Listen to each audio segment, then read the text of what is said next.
L'homme qui a disparu dans la nuit avec 200 000 $. Imagine. Tu es dans un avion à plus de 3000 mètres d'altitude.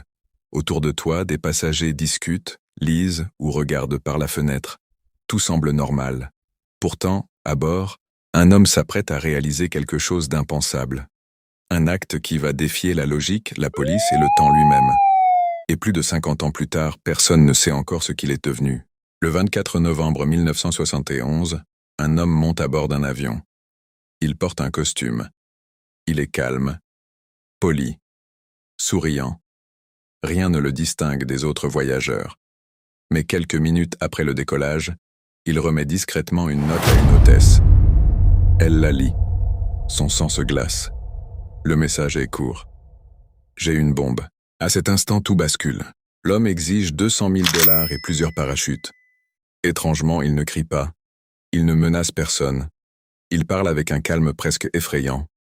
Les autorités acceptent ses demandes. La vie des passagers est en jeu. Quelques heures plus tard, l'argent lui est remis. Les passagers sont libérés. L'avion redécolle dans la nuit. Dehors, une tempête fait rage. La pluie frappe la carlingue. Le vent hurle dans l'obscurité. Sous l'avion, il n'y a que des montagnes, des forêts et des kilomètres de nature sauvage. Puis soudain, l'homme se lève. Il prend son sac rempli d'argent. Il ouvre la porte arrière de l'appareil. L'air glacé envahit la cabine. Un faux mouvement et c'est la mort.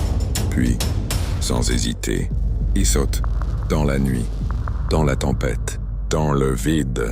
Et à partir de cet instant, plus personne ne le reverra jamais.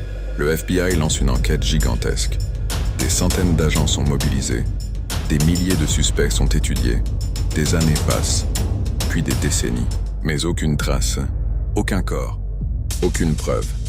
Comme si cet homme n'avait jamais existé. Comme si la nuit l'avait avalé pour toujours.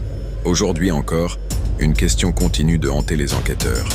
A-t-il survécu à son saut impossible ou repose-t-il quelque part dans ces forêts sans que personne ne l'ait jamais retrouvé? Le mystère reste entier et peut-être que la vérité est encore là dehors, cachée dans l'ombre depuis plus d'un demi-siècle. Selon toi, a-t-il réussi l'évasion parfaite ou est-il mort cette nuit-là? Écris ta théorie dans les commentaires et abonne-toi pour le prochain mystère.